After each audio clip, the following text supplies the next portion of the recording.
Muito boa tarde. Está na hora de mais notícias do Brasil e do mundo para encerrar a semana bem informado. A consequência das chuvas no Rio Grande do Sul não tem dado trégua. Como se não bastasse o sofrimento assolado em todo o estado, 4 barragens correm risco de romper a qualquer momento: Cotiporã, Bento Gonçalves, Canela e São Martinho da Serra. O decreto da situação de emergência exige que providências sejam tomadas para preservar vidas. Dos 496 municípios gaúchos, 235 já registraram algum tipo de problema, o que afeta mais de 350 mil pessoas. Conforme o boletim mais recente da Defesa Civil, 31.500 pessoas estão fora de casa, 74 estão feridas, outras 74 desaparecidas e 37, infelizmente, perderam suas vidas no estado gaúcho. De 10 em 10 minutos, um aposentado é vítima de um golpe no Brasil. Um número que assusta, ainda mais quando alguém não fez um empréstimo consignado e quer devolver dinheiro depositado na conta, mas não consegue e continua pagando as prestações. O levantamento foi feito com base nas reclamações feitas junto ao PROCON, que é o órgão de defesa do consumidor, e mostra que esse tipo de golpe é muito frequente no Brasil. E os golpistas se aproveitam da fragilidade de pessoas idosas. O PROCON tem recebido uma média de 75 mil queixas por ano por causa de crédito consignado. São cerca de 60 mil casos no país, o que dá uma vítima a cada 10 minutos. E esses casos incluem os empréstimos e também os cartões de crédito consignado. E segundo a Senacom, que é a Secretaria Nacional do Consumidor, as reclamações mais comuns são operações não solicitadas, principalmente os empréstimos, cobranças de taxas não previstas no contrato ou valores cobrados indevidamente para cancelamento do contrato. E nós conversamos com o seu Valdir. Ele é motorista de ônibus aposentado há 17 anos e foi vítima de um empréstimo consignado indevido. Eles jogaram 5.411 na minha conta. Eu só fui perceber depois de umas 2 semanas, mais ou menos, que eu entrei na minha conta e vi aquele valor. Também não sabia o que era. Aí puxei o extrato, tentei resolver, tentei devolver, eu guardei o dinheiro, tá guardado até hoje para me devolver. Mas já tem mais de 2 anos que eu tô brigando para isso. O que foi feito para resolver essa situação? Fiz o BO, entrei no PROCON, mandei pro Banco Central. Aí o que eles fizeram? Eles mandaram uma foto, que eu não sei onde eles arrumaram, uma foto antiga, uma assinatura que não tem nada a ver com a minha, um endereço que não é o número da minha casa. Até o momento, quais foram os prejuízos que o senhor tomou em relação ao ocorrido? Esse valor de 143 todo mês está caindo da minha aposentadoria. É o valor que está caindo. Vamos ao Minuto da Economia desta sexta-feira.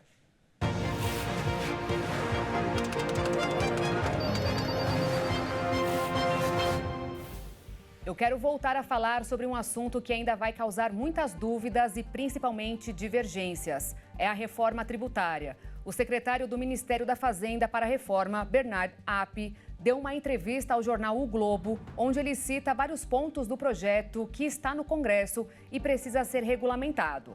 Para começar, ele disse que as mudanças que forem feitas pelos parlamentares não deverão aumentar muito a alíquota padrão de 26,5% do imposto sobre valor agregado. Ele diz claramente que não aumentarão muito. Significa que haverá alguma alteração.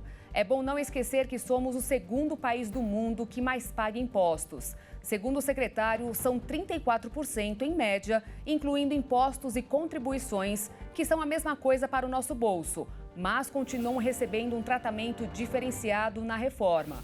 Sem contar o pior, e o imposto de renda? Ninguém falou nada sobre isso. É um dos mais injustos instrumentos de arrecadação em favor do governo. Basta olhar a tabela. Hoje, quem ganha um salário de R$5.000, que não é nada exorbitante, paga a mesma alíquota de um gerente geral, que todo mês vê R$50.000 entrarem na conta. É bonito falar em devolver imposto para os mais pobres, pelo sistema cashback, em justiça na cesta básica, embora tenham tirado as carnes do sistema de isenção, o que vai afastar mais gente da picanha, mas sobre o nosso salário não pensaram em nada. No Dia do Trabalhador, o presidente Lula prometeu que até o fim do governo dele, quem ganha R$5 mil estará isento. Será que ninguém faz conta neste país? Até lá, um vírus e uma bactéria chamados inflação e correção monetária terão desidratado este valor. A maioria dos brasileiros sente os efeitos dessas doenças sem tomar vacinas. E o primeiro medicamento regenerador de dentes do mundo foi anunciado no Japão. Uma startup vai começar os testes clínicos em setembro, com o objetivo de ajudar quem tem anodontia congênita, uma condição que faz as pessoas perderem alguns ou todos os dentes desde o nascimento. A startup Toregem Biofarma é afiliada à Universidade de Kyoto, no Japão, e anunciou que pretende colocar no mercado no ano de 2030 um medicamento para tratar pacientes com anodontia congênita, que é uma condição em que a pessoa perde alguns ou todos os dentes desde o nascimento. A startup ainda pretende, no futuro, oferecer tratamento a quem perdeu dentes mais tarde na vida. O remédio é um anticorpo que age em uma proteína específica que inibe o crescimento dos dentes. Os testes feitos em ratos demonstraram o estímulo ao desenvolvimento aos chamados botões dentários na mandíbula dos animais, provocando então a formação de novos dentes. Diante disso, a empresa anunciou esta semana que já está pronta para começar os ensaios clínicos de fase 1. O medicamento será testado a partir de setembro em 30 homens adultos saudáveis que provavelmente não vão desenvolver mais dentes. Se os resultados forem satisfatórios, os planos avançam para os ensaios de fase 2 já em 2025, quando é avaliada a eficácia do tratamento e o medicamento administrado em crianças de 2 a 7 anos de idade. Essa condição afeta pelo menos 0,1% da população mundial. E os pacientes normalmente recebem dentaduras ou implantes já na idade adulta. A ideia da Toregem é que o medicamento seja mais uma opção para essas pessoas. A estimativa é que o tratamento seja comercializado por 1 milhão de ienes, o que equivale a quase R$50 mil, e coberto por todos os planos de saúde. E uma pesquisa inédita mostrou que não necessariamente herdamos a personalidade genética como se imaginava. Às vezes você tem uma maior semelhança com o estranho do que com seus próprios pais. Tal pai, tal filho. Em quase todos os idiomas existe uma forma deste ditado. Muitos acreditam que até fazem julgamentos sobre as pessoas com base nos próprios pais.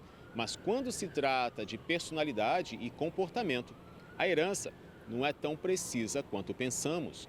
Segundo a Escola de Filosofia, Psicologia e Ciências da Linguagem da Universidade de Edimburgo, na Escócia, e da Universidade de Tartu, na Estônia, similaridades no comportamento entre pais e filhos são menos significativas do que imagina. É até provável que a criança compartilhe traços da personalidade com os genitores do que com um completo estranho, por exemplo. Mas é impossível prever de forma precisa como um indivíduo vai pensar, sentir ou agir a partir dos pais biológicos. Os pesquisadores afirmam que os genes transmitidos aos filhos não são suficientes para tornar semelhantes a maioria dos traços de personalidade com o genitor. Como base de estudos, os cientistas recrutaram cerca de 2.500 pessoas do Estonian Biobank, uma grande coleção de informações de saúde de voluntários de todo o país. Cada indivíduo tinha parentesco com outro voluntário da pesquisa. Os participantes relataram os níveis de 5 traços de personalidade, como abertura, referente àqueles que gostam de experimentar coisas novas, conscienciosidade, por ser cuidadoso, extroversão, agradabilidade e neuroticismo, caracterizado pela tristeza, mau humor e instabilidade emocional. Os resultados mostraram que somente cerca de 40% dos traços de personalidade podiam ser associados a uma herança dos pais. O percentual foi superior à média de 25% encontrada em pesquisas de autoavaliação. Porém, ainda considera algo insuficiente para tornar pais e filhos muito mais semelhantes do que estranhos. E nesse sentido, não é apenas falando da hereditariedade genética, mas também de traços que seriam adquiridos pelo convívio. A comparação dos parentes de primeiro grau com os mais distantes não forneceu nenhuma evidência de que as experiências familiares compartilhadas tornariam as pessoas mais parecidas. E eu fico por aqui, mas volto com mais notícias para você no Jornal das 22 ao vivo. E te espero. Obrigada pela companhia. Tchau.